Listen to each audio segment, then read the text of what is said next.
안녕하십니까. 저는 호치민에서 생활하고 있는 사람입니다. 많은 분들이 베트남에 사업을 하러 오시는 분들도 있고, 또 한번 살아보겠다, 취직을 해보겠다 하러 베트남에 오시는 분들이 많이 있습니다.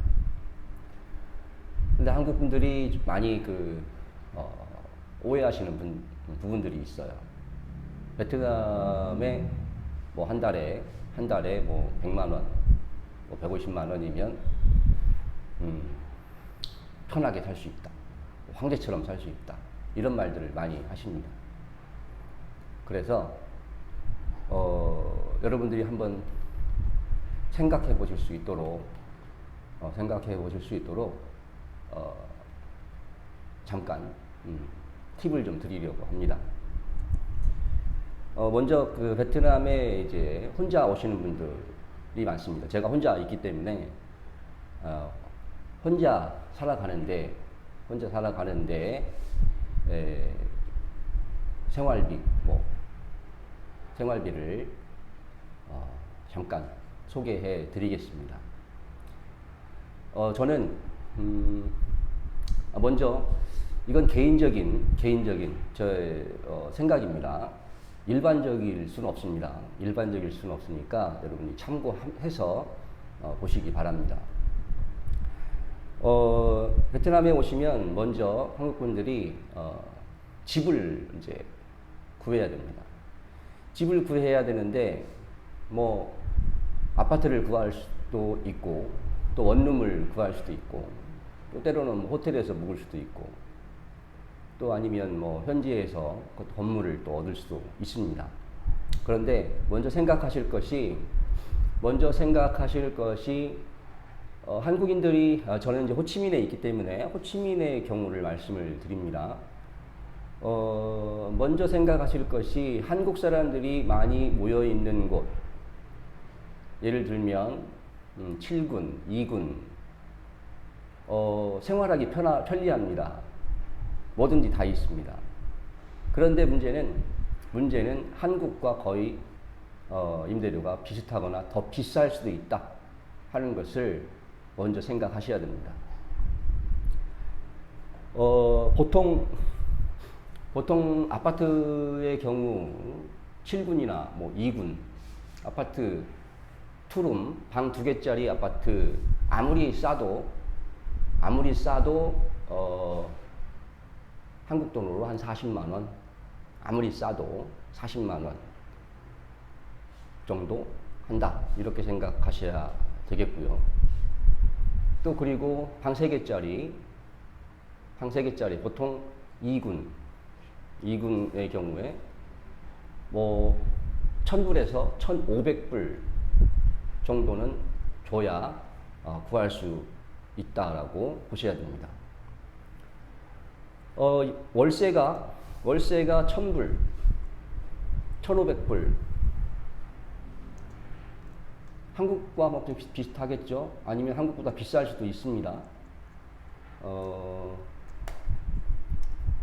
여기에서 어떤 주재원을 한다고 하면, 주재원으로 계시는 분들이야, 회사에서 아파트 비용을 지급을 해줄 테니까 걱정이 없지만, 베트남에서 한번 살아보겠다라고 생각하고 베트남에 오시는 분들이라면 이 주거 비용을 먼저 생각하셔야 됩니다. 그리고 원룸의 경우도 보면 보통 한국 돈으로 계산을 하면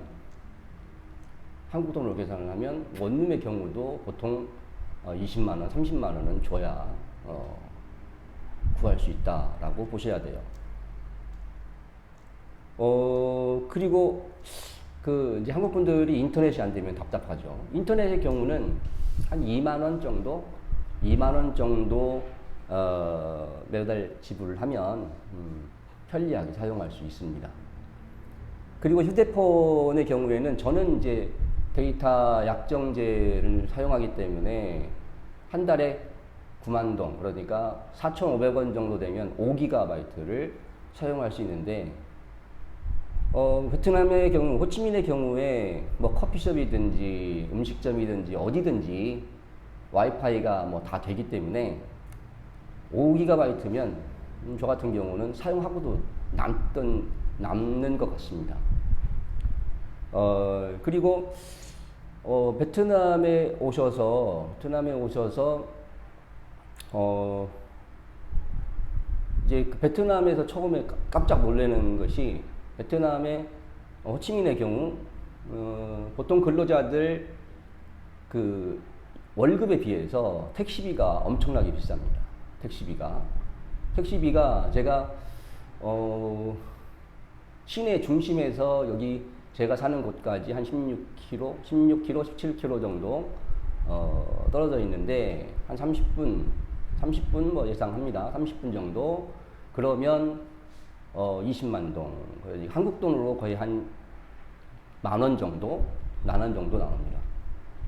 여기 대부분의 그 근로자들의 보통 월급이 한 30만 원 정도 된다 생각할 때 30분 택시 타는데 만 원이면 엄청나게 비싼 거죠. 그래서 많은 분들이 그랩이라고 하죠. 그랩 택시나 그랩 오토바이를 많이 이용을 합니다. 여러분 택시를 타거나 뭐 이동하실 때는 그랩을 이용하는 것이 그 비용이 좀 적고 그리고 그 돌아가거나 또 뭐 돈을 더 달라거나 그런 것을 피할 수 있는 방법이 될 겁니다. 근데 문제는 그랩을 어플리케이션을 설치해서 그랩을 이제 사용할 때 주소와 위치, 자기가 서 있는 위치와 갈 그 목적지를 이제 입력을 하면 되는데 뭐 영어로도 입력을 해도 되니까 그건 문제가 아닌데 꼭 전화가 옵니다. 그랩을 부르면 꼭 전화가 옵니다. 간단한 이야기예요. 뭐 어디 있습니까? 지금 어디에 있습니까? 뭐 이런 이야기들이에요. 뭐 몇 분쯤 후에 도착합니다. 이런 이야기인데 한국에서 이제 베트남어를 조금 공부하고 오시는 분들도 있어요. 그런데 제 생각입니다. 절대 들리지 않습니다. 절대로 베트남 사람들의 현지인들의 베트남어가 여러분 귀에 들리지 않습니다. 베트남어가 성조가 있고 발음이 우리와 다르기 때문에 베트남 사람들의 소리가 절대 들리질 않습니다. 그래서 방법을 하나 가르쳐 드릴게요. 그랩을 사용하고 그랩이 이제 잡혔다. 그러면 문자 메시지를 보낼 수 있습니다. 문자 메시지를 보낼 수 있는데 여러분이 지금 그랩 택시를 부른 그 장소, 이 꿀팁입니다. 꿀팁. 그 장소에 주소를 문자로 그냥 보낼 수 있어요. 문자로 보내면 바로 옵니다. 저의 경우에 처음에 베트남어를 이제 전혀 못할 때 아주 간단해요. 어디에 있습니까? 이런 이야기인데 못 알아들어요. 알아들을 수가 없어요. 대답을 못하면 캔슬을 해버립니다. 운전기사가 취소시켜버려요. 그리고 오질 않아요. 이런 경우들이 참 많아요. 꼭 기억하세요. 여러분 그랩을 부르고 여러분이 있는 위치, 주소를 문자로 보내면 돼요. 그 문자는 대부분 간판에 다 적혀 있습니다. 여기는 주소들을 보면 다 적혀 있어요. 간판에 적혀 있기 때문에 여러분이 택시를 탈 곳, 그랩 택시를 이용할 곳, 그 주소를 입력을 해주면 바로 옵니다. 그리고 어디쯤 왔는지를 또 확인을 할 수 있고요. 그렇게 이용하시면 좀 편리할 것 같습니다. 그랩 택시는 한 번 결정이 되면 요금이 올라가지 않습니다. 아무리 시간이 오래 걸리고 뭐 러시아어 때 차가 막히고 해도 비용을 그대로 받기 때문에 그건 좀 편합니다. 그리고 돌아가지도 않아요. 일반 택시 타면 뭐 비나선이나 마를린을 타면 안전하다 뭐 그러는데 현지에 사는 저도 택시를 잘 타지 않습니다. 택시 타면 반드시 돌아가요. 물론 베트남어를 조금 하기 때문에 뭐 직진 똑바로 가라 자격이 좌회전해라. 왜 돌아가느냐. 뭐 이런 이야기를 할 수 있으니까 저의 경우는 조금 낫죠. 조금 낫지만 한국에서 오시는 분들 현지 기사들과 대화할 수 없기 때문에 택시 타는 건 추천하지 않습니다. 잘 생각하셔야 돼요. 그리고 제가 조금 전에 말씀드렸던 거 주소를 문자로 보내라. 꼭 기억하시기 바랍니다. 그리고 이제 저의 경우에 처음에 이제 제가 집을 1군에서 중심지에 살다가 너무 시끄럽고 너무 복잡하고 또 임대료도 비싸고 그래서 지금은 현재 한 16km 정도 1군 중심지에서 한 16km 정도 떨어져 있는 곳에 이제 와서 사는데 처음에 왔다 갔다 택시비를 제가 생각해 보니까 거의 한 달에 한 300달러, 30만 원 이상 나오는 것 같더라고요. 그래서 저는 이제 호치민에 이제 좀 거주를 계속 해야 되니까 중고 오토바이를 하나 샀습니다. 근데 문제는 중고 오토바이를 이제 샀는데 웃지 마십시오. 제가 1000만동, 그러니까 50만 원 주고 샀습니다.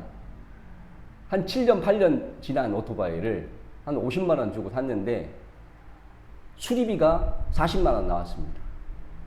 수리비가 40만 원 나왔어요. 그러면 한번 생각해 보세요. 처음에 왔을 때 베트남어도 못하고 가다가 오토바이가 고장나요. 골치 아픕니다. 골치 아파요. 그런데 오토바이 베트남 비싸지 않습니다. 새 오토바이 새 것을 구입해도 보통 직장인들 아가씨들이 가장 좋아하고 선호하는 오토바이가 혼다의 그 비전이라는 오토바이인데 한 1,500불 주면 새 거 삽니다. 새 거 삽니다. 체격이 작으면 체격이 크지 않으면 비전도 좋습니다. 기름도 안 먹고 고장도 안 나고 그리고 또 나중에 중고로 팔 때도 거의 가격 다 받습니다. 이 베트남의 어떤 그 중고 가격은 새 제품과 별로 차이가 나지 않습니다. 굳이 중고 오토바이를 살 이유는 없는 것 같아요. 제 경우를 보니까. 생각해 보세요. 50만 원 주고 샀는데 35만 원, 바로 35만 원을 수리비로 썼어요. 그리고 가다가 고장나서 개고생을 했습니다. 그러느니 150만 원 주고 새 오토바이 사고 그리고 나중에 필요 없으면 중고로 팔면 가격 제대로 받습니다. 이건 뭐 제 개인적인 생각이니까 뭐 참고하시면 되겠고요. 오토바이 같은 경우는 뭐 기름값이 여기에서 한 번 주유할 때 한 2,500원, 3,000원 정도 되면 일주일 정도는 탈 수 있어요. 그러니까 뭐 한 달 해봤자 4번 한 10,000원 정도 주유하면 한 달 정도는 탈 수 있다. 이렇게 생각이 됩니다. 그런데 처음에 택시비가 한 달에 한 30만 원 이상이 나왔으니까 한 달 30만 원 이상이 나왔으니까 그 택시비로 오토바이를 살 수 있는 거죠. 그리고 오토바이 살 때 면허증, 한국 분들 면허증이 없어도 된다, 뭐 돈 주면 된다 이렇게 생각하는데 만약에 공안에 걸리면 문제가 돼요. 대부분의 그냥 돈 조금 주면 저는 뭐 한 20만 동씩 줘요. 20만 동, 많이 좀 30만 동, 20만 동 주는데 외국인의 경우는 달라요. 저는 면허증도 있어요. 있는데 외국인이기 때문에 무조건 줘야 돼요. 왜? 정확한 이야기를 이해할 수가 없어요. 무조건 줘요, 그냥. 그런데 면허증, 한국에 운전면허증이 있으면 여기 오토바이와 운전면허증으로 바꿔줍니다. 바꿔주니까 뭐 굳이 면허증을 한국 면허증으로 여기 베트남 면허증으로 바꿀 수 있는데 안 바꾸고 뭐 괜히 돈 더 뜯기는 그런 일이 없으면 더 좋을 것 같아요. 면허증 바꾸는데 제 기억에 제 기억, 이거 정확하게 기억이 안 나는데 오래돼서 15만 동 정도? 그러니까 한 7,500원 정도 들은 것 같아요. 교통국에 가서 사진 한번 찍으면 됩니다. 여러분 운전면허증 꼭 바꾸면 좋을 것 같아요. 그리고 여기 한국 분들이 오시면 음식에 대해서 이제 또 궁금하죠. 음식에 대해서 궁금하실 텐데 저의 경우는 그냥 로컬 식당에서 먹습니다. 로컬 식당에서 그냥 대충 먹는데 한국 분들이 베트남 음식을 전혀 못 드시는 분들이 있어요. 문제가 돼요. 본인이 다 해 먹어야 됩니다. 아니면 한국 식당에 가서 음식을 사 먹어야 되는데 한국보다 절대 싸지 않습니다. 김치찌개 한 그릇 보통 7,000원, 제육볶음 1인분 보통 7,000원, 보통 그렇습니다. 보통. 그리고 뭐 김밥 1인분 5,000원, 보통 그렇습니다. 떡볶이 뭐 1인분 5,000원 그렇게 받습니다. 한국 음식이 절대로 싸지 않습니다. 그러니까 한국 음식을 예를 들어서 하루에 한 끼만 먹는다고 해도 음식값이 보통 한 30만 원, 한 달에 30만 원 이상이 나온다 이렇게 생각을 하셔야 돼요. 음식에 대해서 잘 생각하셔야 됩니다. 근데 베트남 음식은 정말 로컬의 그 현지인들이 먹는 것처럼 먹으면 정말 쌉니다. 정말 쌉니다. 반미라는 그 샌드위치 있어요. 반미 샌드위치. 빵 안에 뭐 야채도 들어가고 고기도 들어가고 뭐 계란도 들어가고 이런 샌드위치는 보통 제가 있는 곳에서는 만동해요. 500원. 만동해요. 500원. 그런데 뭐 일군에서는 뭐 3만동까지 해요. 3만동이면 1,500원이니까 뭐 한국 사람들이 생각할 때는 아주 싸다 이렇게 생각할 수 있는데 보통 여기 제가 있는 쪽에서는 그 반미 샌드위치를 아침에 많이 먹습니다. 아침에 한 500원 정도 합니다. 그리고 한국 분들은 쌀국수 그러면 하노이식 그 쌀국수를 생각하는데 호치민의 경우는 한국 분들이 생각하는 그 쌀국수가 많지 않아요. 그거는 북부의 음식입니다. 북부 음식. 그리고 여기는 후띠우나 분보라는 그 분이라는 그 쌀국수가 있는데 국물이 좀 달라요. 근데 저희 경우는 뭐 후띠우가 더 맛있는 것 같아요. 사람마다는 다르지만. 근데 보통 35,000동 그러니까 1,600원, 1,650원에서 뭐 한 4만동, 2,000원 정도 한다. 이렇게 생각하면 되고요.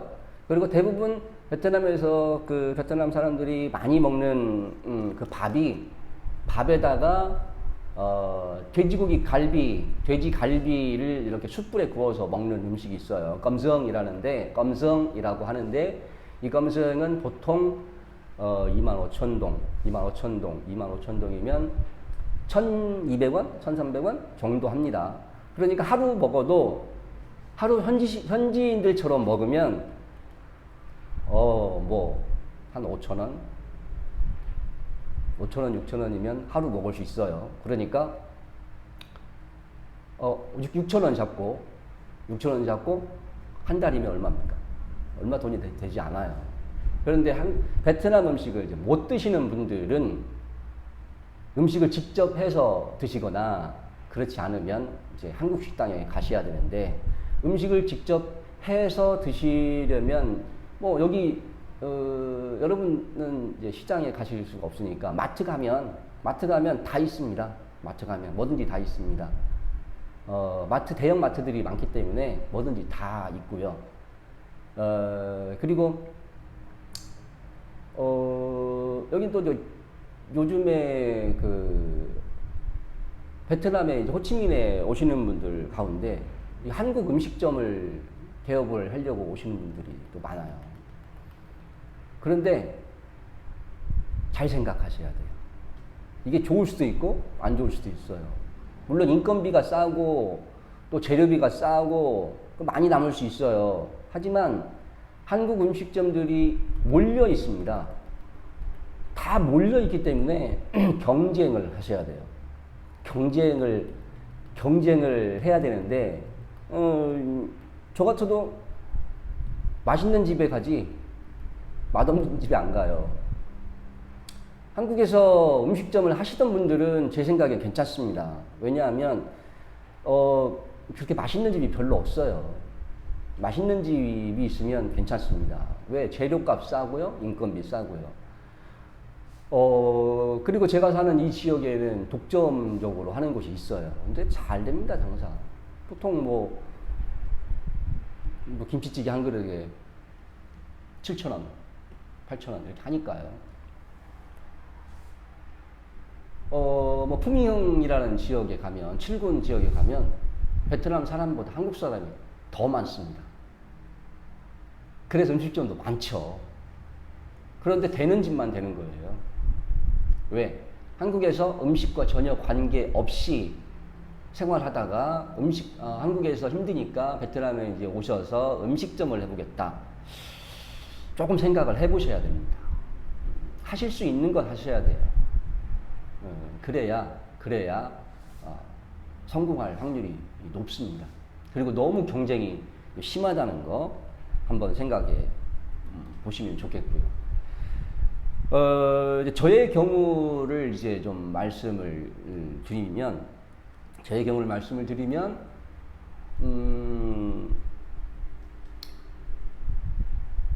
거의 귀찮아서 음식을 이제 사 먹어요. 아침 뭐 대충 때우고요. 점심 뭐 가까운 식당에서 먹고요. 저녁도 뭐 그냥 대충 먹습니다. 왜? 먹는 걸 그렇게 좋아하진 않아요. 그래서 뭐 음식에 대해서 식비는 그렇게 크게 나가지 않아요. 이제 임대료죠. 처음에는 아파트에 살았습니다. 아파트에 살았는데 제가 처음 왔을 때는 1군에서 살았으니까 1군은 빼요. 비싸요. 너무 비싸요. 그리고 이쪽에 와서, 제가 있는 쪽에 와서 아파트를 이제 살았는데 방 2개짜리 투룸에 월 40만 원씩 내고 살았습니다. 월 40만 원씩 내고 살고 한 달에 에어컨을 제가 더우니까 에어컨을 제가 퇴근하거나 그러면 뭐 계속 풀 가동이죠.